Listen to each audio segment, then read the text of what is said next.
Good morning, students. Today we will discuss the ninth chapter of 8th CBSE book, that is Women, Caste and Reform.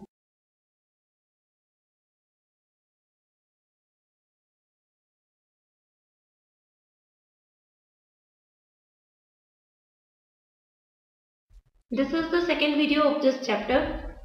In my first video, I have discussed you first subtopic of this chapter, that is society during 18th century. And in my previous video, I have told you about different social evils which are prevalent at that time in society, like female feticide, untouchability, widow remarriage, and child marriage, etc. So today we will discuss our second subtopic, that is working towards change. Working towards change. This topic will be discussed under some subparts, or we can say this topic will be discussed under following points, like changing the lives of widows,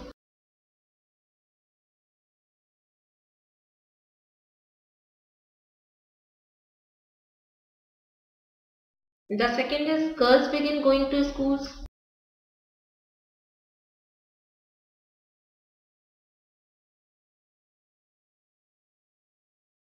the third is women write about women.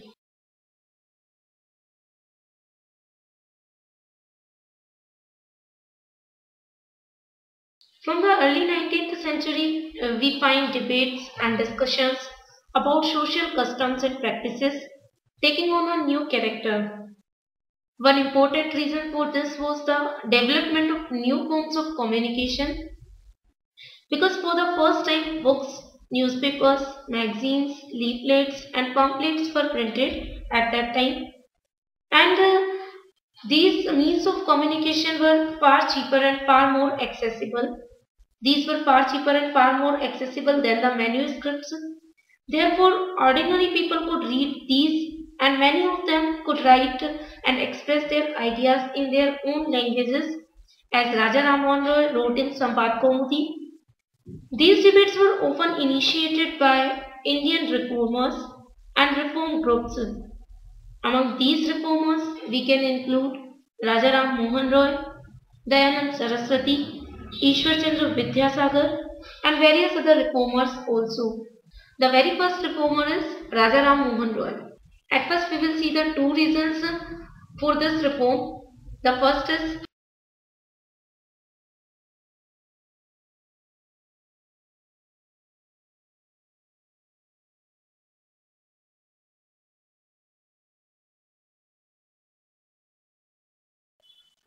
is new means of communication were developed,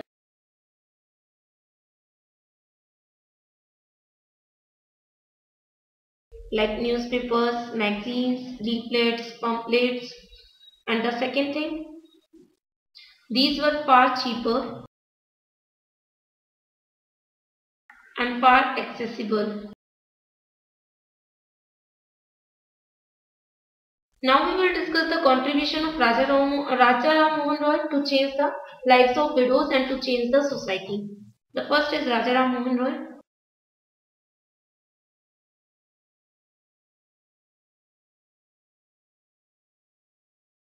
Raja Ram Mohan Roy is known as the father of modern India for his dedicated efforts to eradicate various evil practices from the society. He was a pioneer in initiating reform movements. That's why he is known as the father of modern India. He was a man of letters, as he knew many languages like Persian, Arabic, Hebrew, Latin, Greek, French, Sanskrit, Bengali and English. He founded a reform association known as the Brahmo Samaj, which was known as Brahmo Sabha in 1828, and it was established in Calcutta. Later on, Brahmo Sabha was known as Brahmo Samaj in 1830. He felt that changes were necessary in the society and unjust practices needed to be done away with. They thought that the best way to ensure such changes was by persuading people to give up old practices and adopt a new way of life. To raise the status of women, he preached in the favor of widow remarriage. He demanded that women should be given the right of inheritance and property. He translated the Vedas and Upanishads into Bengali. He started two newspapers. The one is Samvad Kaumudi and the second is Miratul Akbar. Samvad Kaumudi was written in Bengali, whereas Miratul Akbar was written in Urdu.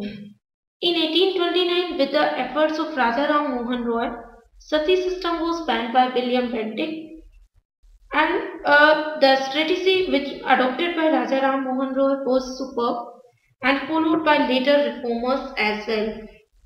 Which kind of strategy was adopted by Raja Ram Mohan Roy? Like whenever he wished to challenge a practice that seemed harmful, he tried to find a verse or sentence in the ancient sacred texts that seemed harmful.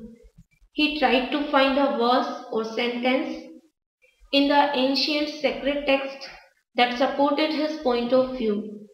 Then he suggested that the practice as it existed at present was against early tradition. He also wanted to bring great freedom and equality for women. We can say he contributed a major role to reform the situation of women during that time. We will see his contribution like this. The first is known as father of modern India.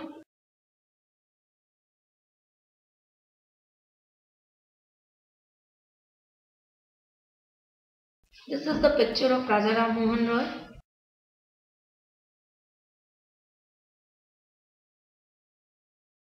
Second thing, pioneer of reform movements.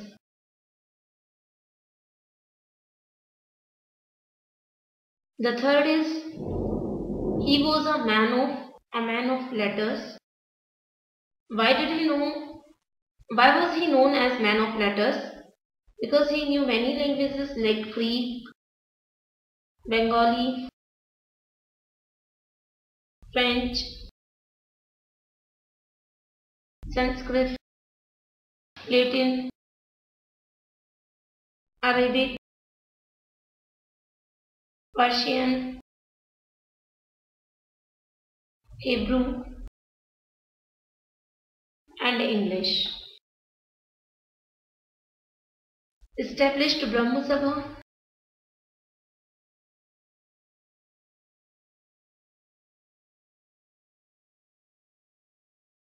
In 1828 in Calcutta. Supporter of widow remarriage.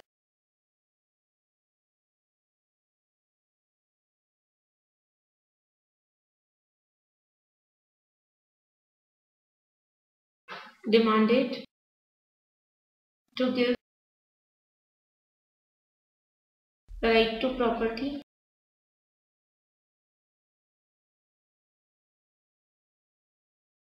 to women. Started two newspapers.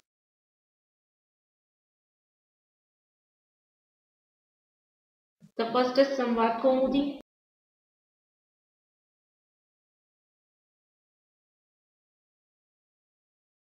The second is Miratul Akbar. As I told you earlier, Samvad Kaumudi was written in Bengali, whereas Miratul Akbar is written in Urdu. And because of the efforts of Raja Ram Mohan Roy, Sati system was banned in 1829.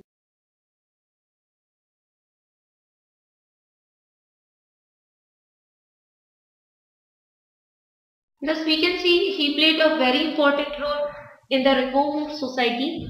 Now we will discuss the contribution of Ishwar Chandra Vidyasagar. To change the lives of widows, important role was played by Ishwar Chandra Vidyasagar and Raja Ram Mohan Roy. It was because of Ishwar Chandra Vidyasagar that Widow Remarriage Act was passed in 1856.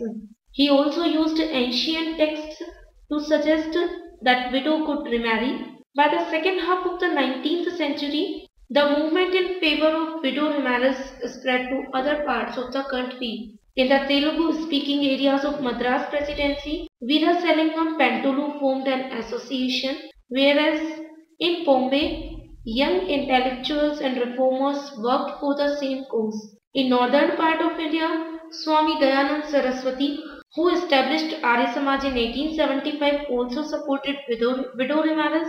Arya Samaj was an organization that was established to reform Hinduism, and we know that Dayanand Saraswati also gave a popular slogan that was back to Vedas. Second, Ishwar Chandra Vidyasagar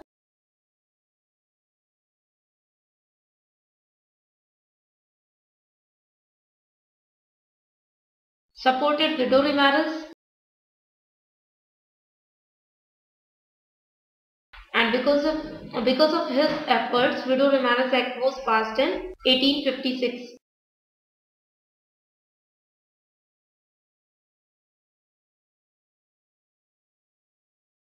Promoted girls' education.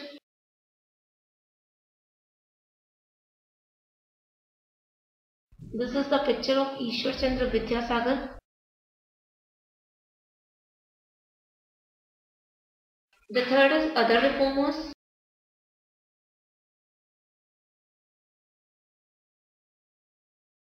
In other reformers, we can include Dayanand Saraswati,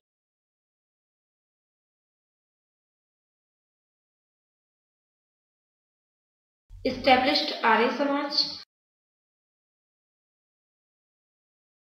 in 1875, supported widow remarriage and girls' education also.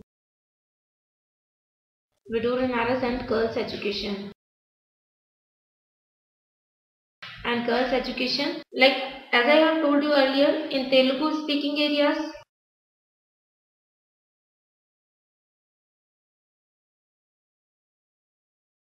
Veeraselingam Pentulu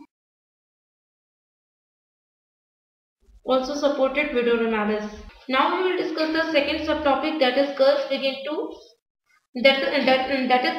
going to school. Second subtopic, that is girls begin going to school.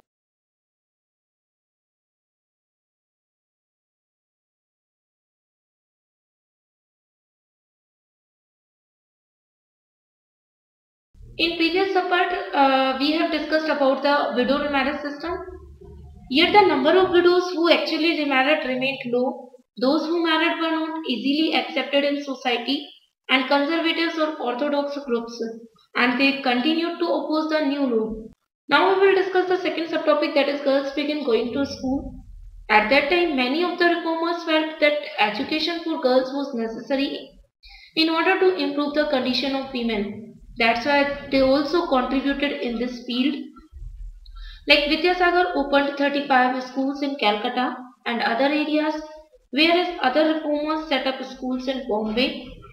In the later part of the century, schools for girls were established by the Arya Samaj in Punjab and Jyotiba Rao Phule in Maharashtra.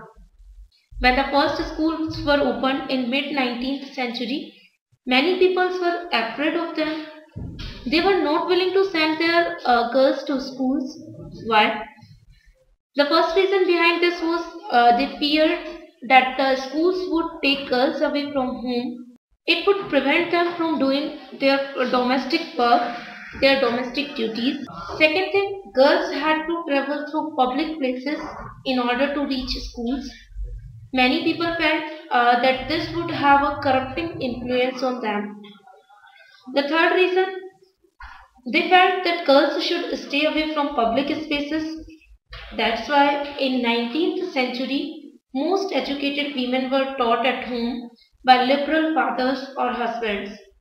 For example, Rasundari Devi, she was one of those who secretly learned to read and write in the flickering light of candles at night. Like this is the picture of Hindu Mahila Mahavidyalaya.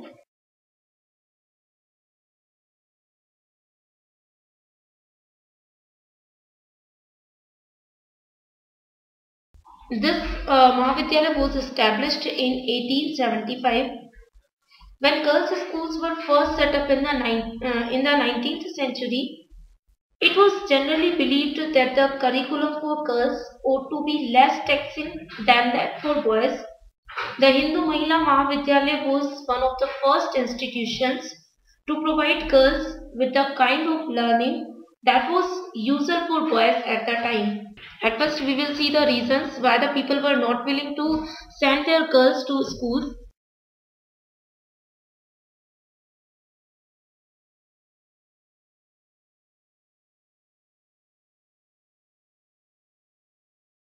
Like the first is, they felt that it would take girls away at home.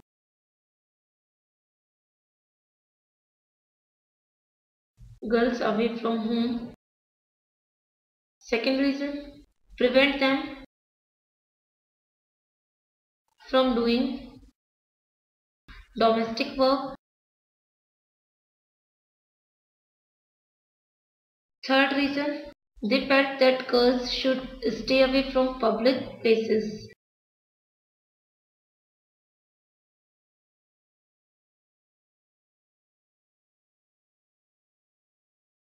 The reformers who contributed to promote girls' education were Ishwar Chandra Vidyasagar, Dayanand Saraswati, Jyotiba Rao Phule.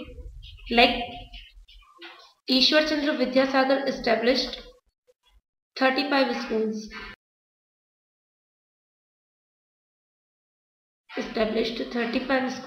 Whereas Dayanand Saraswati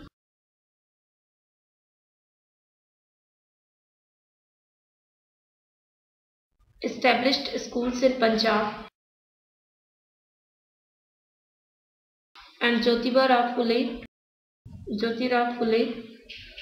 established girls' school in Maharashtra. In aristocratic Muslim households in North India, women learned to read the Quran in Arabic. They were taught by women who come home to teach. Some reformers such as Mumtaz Ali reinterpreted verses from the Quran to argue for women education. The first Urdu novels began to be written from the late 19th century.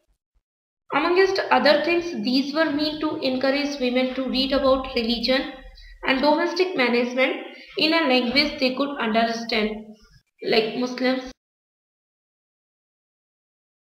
women like Mumtaz Ali.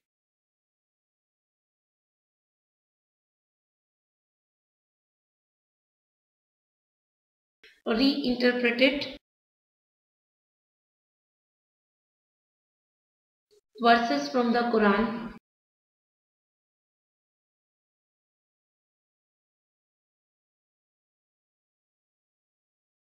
to argue for women rights and education. At that time, situation was going to be changed, and girls began going to school because of so much reformers.